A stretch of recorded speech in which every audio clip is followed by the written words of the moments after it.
Men når det så er sagt, så får man altså, når man går over på det mellemastrale plan, en større, hvad skal man sige, man bliver ikke klogere, men man får bare, man kan se tingene fra et større perspektiv.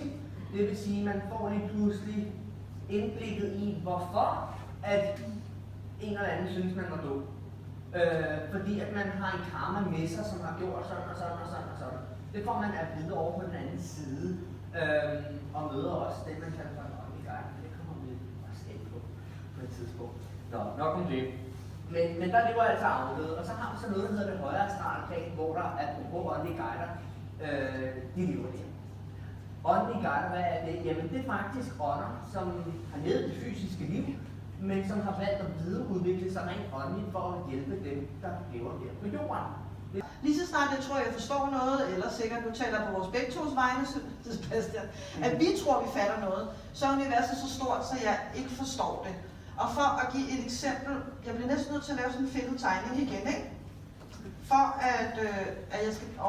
kunne vi godt bruge sådan en... Er der viske? Jeg bruger hånden, du. Nå, okay. Ja, det er den bedste. Så er vi ikke så sarte, vel? Alienhånd.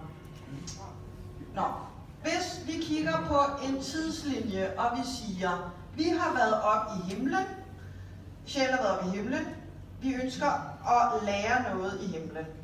Så kommer der en åndelig vejleder igennem til os, som Sebastian sagde før, og så på et tidspunkt, når vi har vendt os til at være i vores himmel, så vil vi blive spurgt.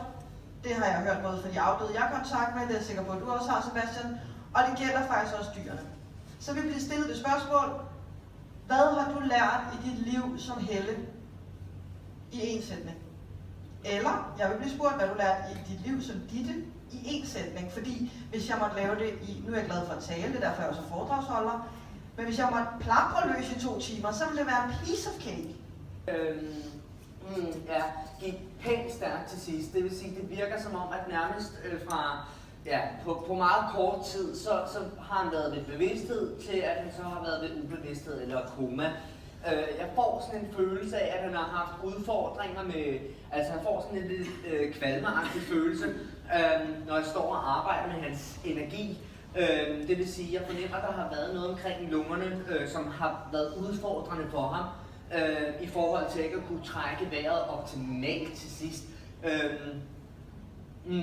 Og det her med at præcisere alder, det er jeg ikke så stærk i, men jeg får lyst til at sige, at han er omkring de 50-60 plus minus. Det kan godt være, at han er ældre, det kan også være, at han er lidt yngre, men jeg fornemmer ham værende omkring den alder cirka.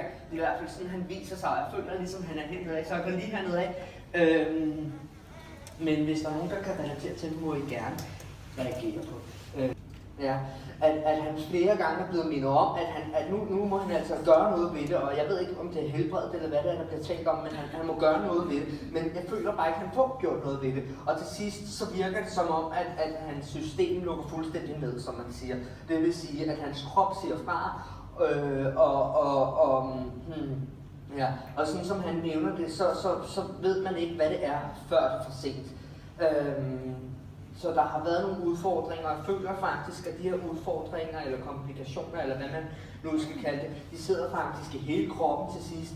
Og jeg ser ham være i sådan en koma, eller bevidstløs tilstand til sidst, hvor han ikke er til stede. Giver det mening? Ja. Det giver mening for dig, at han viser med juli måned. Så der er en relation til ham og juli måned på en eller anden måde. Jeg føler, at det har noget med en højtid at gøre i form af en fødselsdag. Ikke nødvendigvis hans, men en relation til ham, tror jeg. Det er den følelse, han får. Jeg er stadig med. Du er stadig på. Okay, super fint. Tak. Giver det mening? Ja, super fint. Og hvad med dig? Nej, okay. Og du er også stadig på. Jeg skal lige se, om vi er herhenne, hvor vi er. Godt, nu viser mig tallet 11. Kan I relatere til tallet 11 i forbindelse med ham? Ja, det er hans fødselsdag. Det er hans fødselsdag. Viser han mig, hvad hedder det? Papir, tak. Dokumenter, det er det ord, jeg vil finde. I forhold til, at der har været, selvfølgelig, der er der altid, når man går på den anden side, men i forbindelse med ham, der føler, at der har været nogle vigtige papirer, hvor der har været noget uenighed. Og jeg ved ikke, om det er hans testamente direkte, men jeg får følelsen af, at det godt kunne være sådan noget. Men det her med de der vigtige dokumenter, han siger, det skal være i orden, så der har været noget, der ikke har været i orden med hensyn til de her dokumenter. Giver det mening for jer? Giver det mening for mig? Nå, nu gør der det pludselig ny på. Jeg føler ikke, vi er herhenne af desværre, men hende lige på. Jamen, det har der været en Ja. del af, faktisk. En del af, super fint, godt. Og du kan relatere til, at han er en faderskikkelse, det vil sige en far eller en, der har været som en far for dig. Super fint. Så vid, at han kommer igennem. Men hun synes, altså generelt set, at hun skulle have ros for det. At hun kunne vente, fordi det var ikke nemt for hende. Så der var rigtig meget, hun holdt tilbage. Altså hun havde lyster, hun aldrig viste dig egentlig, fordi at hun ville gerne være en ordentlig hund, eller hvad skal man sige, en ordentlig pige, ikke? En sød pige. Men hun havde lyst til alle mulige ting.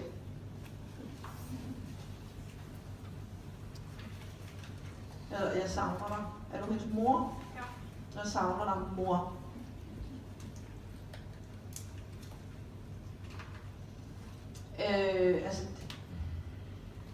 Hun mener, at det at være din bedste ven, man kan kun have én bedste ven. Så det der med at prøve at blive bedste venner med andre, det kommer ikke rigtig til at fungere, for der er kun én mig, siger hun. Når der er mange andre, der får hunde, eller altså, du ved, dyr for sådan ligesom at prøve at komme videre. Det har jeg også. Men det bliver aldrig det samme. Nej. Hun er så speciel, og jeres bånd var så specielt. Hendes mening, ikke? Så hun har humor og selvværd på plads, og så er hun ordentlig. Hun er en ordentlig pige. Altså, god hund.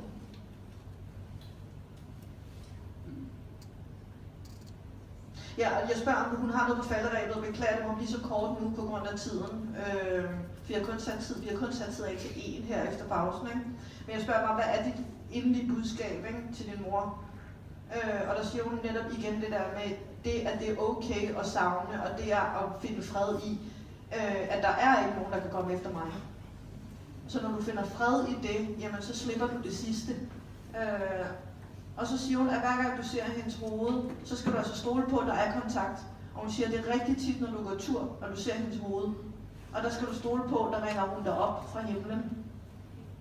Og der er du altså i stand til selv at kommunikere med hende. Hvis du tager stole på, at det hun sender er... Altså, når du Men får... jeg føler det også, og jeg har hende også stående derhjemme i en uge. Alright, så du føler hendes nærvær. Ja, meget. Og det skal du stole på, fordi hun er hos dig. Og jeg ser ikke, som jeg sagde før, det der med, at du ikke giver slip på hende. Jeg ser, hun hele tiden... det der med, am I my mother's keeper? Altså det der med, jeg vogter min mor.